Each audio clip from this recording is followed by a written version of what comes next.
అందరికీ నమస్కారం. మనకి ఎముకలకి సంబంధించిన జబ్బులు అంటే ఎముకలకి సంబంధించిన వ్యాధులు మామూలుగానే ఎముకలకి మన గట్టితనం పోయింది. ఎందుకంటే ఎప్పుడైతే మనం చివిలి ఉండలు తినడం మానేసామో, ఆవు పాలు తాగడం మానేసామో, నల్లేరు లాంటివి తినడం మానేసామో, అంటే కాల్షియం న్యాచురల్గా వచ్చే కాల్షియం తినడం మానేసి చిన్నపిల్లలప్పటి నుంచే కాల్షియం సప్లిమెంట్స్ జిరాఫీ బొమ్మల లాంటి దాంట్లో కాల్షియం టాబ్లెట్లు ఇస్తే చప్పరించేలా చేసి టేస్టీగా చేసిస్తే అవి పిల్లలకి ఇస్తాం మనం. అంటే జిరాఫీలో పెరుగుతూ ఉంటున్నాం, ఏం పెరగడు, జిరాఫీలా ఉండడు. అందుకేంటంటే అందులో ఏం లేదు, అది ఆర్టిఫిషియల్ కాల్షియం. అది ఒకసారి ఇచ్చిన తర్వాత ఏమవుతుందంటే బాడీలో మనం తిన్న ఫుడ్లోంచి న్యాచురల్ కాల్షియం తీసుకోవడం మానేస్తామన్నమాట. తీసి ప్రాసెస్ చేసుకోవద్దు. మన ఫుడ్లో ఉన్న కాల్షియంని అబ్జర్వ్ చేసుకుని దాన్ని ప్రాసెస్ చేసి కాల్షియంగా మార్చి ఆ కాల్షియం అంతని బోన్స్కి వెళ్ళేలాగా చేయదన్నమాట. ఎందుకంటే మనం కాల్షియం అంతా ఫిల్టర్ చేసేసి ఉట్టి కాల్షియంని మనమే ప్రాసెస్ చేసి ఇచ్చేస్తాం కదా. బాడీ ఎందుకు ఈజీగా వస్తుంది కదా, సుఖంగా, ఇంకెందుకు అనుకుంటామన్నమాట. చూసారా, మనకి కర్రీ పాయింట్లు వచ్చాక కూరలో ఎలా మానేసామో అలాగ కాల్షియం టాబ్లెట్ ఇచ్చామనుకోండి, శరీరం కాల్షియం చేసుకోవడం మానేస్తాం అనమాట. ఈ జీవితంతో కాల్షియం పిల్లలు మింగాలి మనం. వాటి వల్ల ఇంకో సైడ్ మోషన్ అవ్వదు, మోషన్ అవ్వడానికి ఇంకో టాబ్లెట్ వేయాలి. ఈ రెండో పది కీళ్ళ నొప్పులు వస్తాయి, దానికో మందు వేయాలి. అలా ఒకదానికొకటి లింకులు పెరిగిపోతాయి అన్నమాట. ఆ చివరికి మన లింక్ తెగిపోద్ది. అంటే మోకాలు జాయింట్లు ఊడిపోతాయని. అందుకే ఏంటంటే అలా కాకుండా మన సహజంగా కాల్షియం ఉండేది పాలు లేదా చిమిలి ఉండలు, అంతకన్నా ఇంకా అద్భుతమైంది, ఎముకలకి హితకరమైంది హస్తి జింహ అని పిలుస్తారు. హస్తి జింహ, హస్తి అంటే ఎముకలు, జింహ అంటే హితకరమైనది, ఎముకలకి హితకరమైనది అని చెప్తారు సంస్కృతంలో. దీన్ని నల్లేరు కాడని పిలుస్తాం. నల్లేరు మీద బండి నడకని సామెతలు ఉంటాయి చాలా. ఎందుకంటే రోడ్డు ఎంత గతుకులుగా ఉన్నా నల్లేరు కాడలో ఒక వేసేసి బండి వెళ్తుంది అనుకోండి, నల్లేరు మీద అంటే మెత్తగా ఉంటుంది కదా, మెత్తగా వెళ్ళిపోతామట. అలా నల్లేరు మీద బండి నడకలాగా సాగాలంటారు, మెత్తగా వెళ్ళిపోవాలన్నమాట జీవితం. అలాగా నల్లేరు మీద బండి నడక అంటారు అన్నమాట. జీవితం అలా ఉండాలంటారు, అంటే మెత్తగా సాగిపోద్దని. అలాగే ఈ నల్లేరు మనం తీసుకుంటే ఇందులో అధికంగా కాల్షియం శాతం ఉంటుంది అన్నమాట. ఉండడం వల్ల ఎముకలు చాలా స్ట్రాంగ్గా అవుతాయి, ఎముకలు చాలా గట్టి పడతాయి అన్నమాట. అండి ఇంగ్లీష్లో బోన్ సెటర్ అని పిలుస్తారు. బోన్ సెటర్ అంటే ఏంటి, బోన్ అతికించేదని బోన్ సెటర్ అని పిలుస్తారు. ఎప్పుడైనా ఫ్రాక్చర్ కట్టుకట్టేమనుకోండి, మామూలుగా 21 రోజుకి అతుక్కుంటుంది. కొంత ఇబ్బంది ఉంటే ఇంకొక 4 అతుక్కుంటుంది. అతనికి సరిగా లేకపోతే బోన్ తొందరగా కాల్షియం తయారవకపోతాయి. అందుకని అది చేస్తారు, కట్టేసి కాల్షియం టాబ్లెట్ ఇస్తారు. బేగా అతుక్కుపోద్దని, పాలు తాగండి, మటన్ తినండి, మటన్ సూప్ తాగండి చెప్తారు, బేగా అతుక్కుపోద్దని. సో మనకేంటంటే అలా ఇరిగిపోయిన కట్టిన తర్వాత మనం నల్లేరు పచ్చడి పెడితే ఇంకా తొందరగా అతుక్కుపోద్ది అన్నమాట. చాలా గట్టిగా అతుక్కుంటుంది మళ్ళీ అతుక్కోవడం కూడా.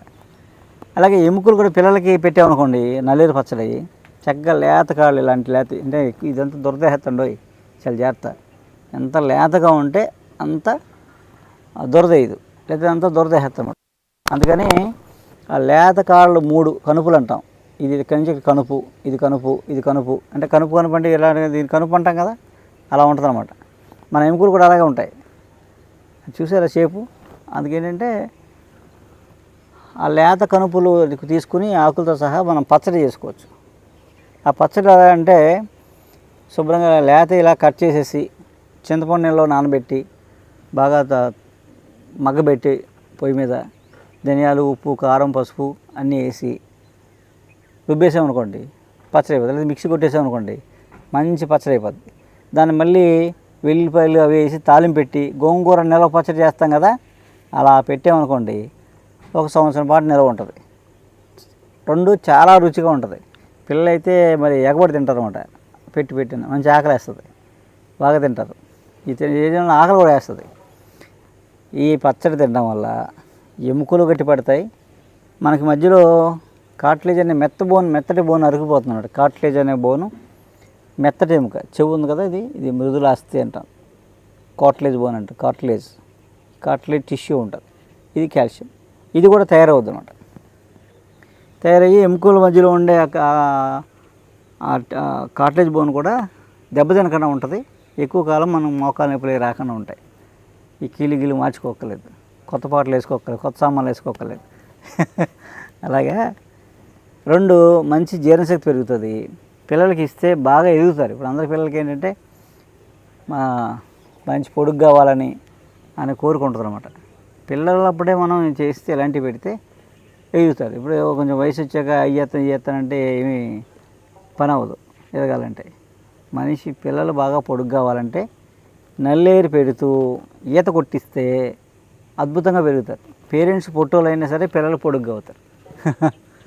అందుకేనంటే మనం పూర్వం ఇవన్నీ తినేవాళ్ళు అందరూ పొడుగ్గా దృఢంగా ఉండేవారు. ఇప్పుడు మనం ఇలా నడుతుంటే ఇరిగిపోతున్నాం మన ఎముకలు, అంత మెత్తగా అయిపోయినాయి. అంత మెత్తగా చేసేసుకున్నాం మనం. అందుకేనంటే 2 ఇదే పచ్చడి తింటే రోజు మూల వ్యాధి, మామూలుగా పచ్చడి తింటే పైల్స్ పరాకాష్ఠకి వెళ్ళిపోతుంది, మామూలుగా వాసిపోద్ది. కానీ నల్లేరు పచ్చడితో అన్నం తింటే, వేడివేడి అన్నంలో నల్లేరు పచ్చడి కొంచెం నెయ్యి వేసుకుని తింటే పైల్స్ తగ్గిపోతుంది. అలా అన్నమాట. అలా అంటే నల్లేరు చాలా విశేషమైంది. పూర్వం నల్లేరు పచ్చడి, నల్లేరు వడియాలు చేసేవారు. ఇది కూడా ఇప్పుడు మనం గిరిజనులు వీటిని నల్లేరుని పండిస్తున్నారు. మనం చెప్పాం, వాళ్ళు పండిస్తున్నారు చక్కగా. అంటే అలా కొండల మీద పెంచుతున్నారు. అది పెంచి లేత ఆకులు తీసుకొచ్చి వాళ్ళే పచ్చడి చేయిస్తున్నారు వాళ్ళతోటి. ఈ పచ్చళ్ళు మీకు దొరుకుతాయి. అలాగే ఈ మొక్కలు కూడా దొరుకుతాయి. ఇంకా ఈజీ ఏంటంటే ఈ మొక్క మీరు కొనుక్కొని పట్టుకెళ్ళి చక్కగా వేసుకుంటే దీనికి పెద్ద నీళ్ళు కానీ పెద్దగా ఎండ కానీ అక్కర్లేదు. మీకున్న గ్రిల్కి, కిటికీకి ఉన్న గ్రిల్కో అయితే సేఫ్టీగా పెట్టుకుంటారు. గ్రిల్కో కుండీలో పెట్టి, ఇంత కుండీలో పెట్టేశారంటే ఇది అలా పెద్ద అయిపోద్ది, మనీ ప్లాంట్ లాగా. ఏముంది, ఎప్పటికప్పుడు 3 ఆకులు తిని మీరు ఏదో పచ్చడి చేస్తున్నారు, గోంగూర పచ్చడి ఏదో, దాంతోపాటు కట్ చేసి అందులో వేసి అయిపోయి పచ్చడి వేసారు అనుకోండి, వెళ్ళిపోద్ది. లేదా ఎక్కువ ఉన్నాయనుకోండి మీరే పచ్చడి చేసుకోవచ్చు, రోటి పచ్చడి చేసుకోవచ్చు. ఎలా చేసినా చాలా రుచిగా ఉంటుంది, అద్భుతంగా ఉంటుంది అన్నమాట. ఎందుకంటే నల్లేరు చాలా విశేషమైంది, ఎముకలకి చాలా హితకరమైంది. ఓకే, నమస్కారం.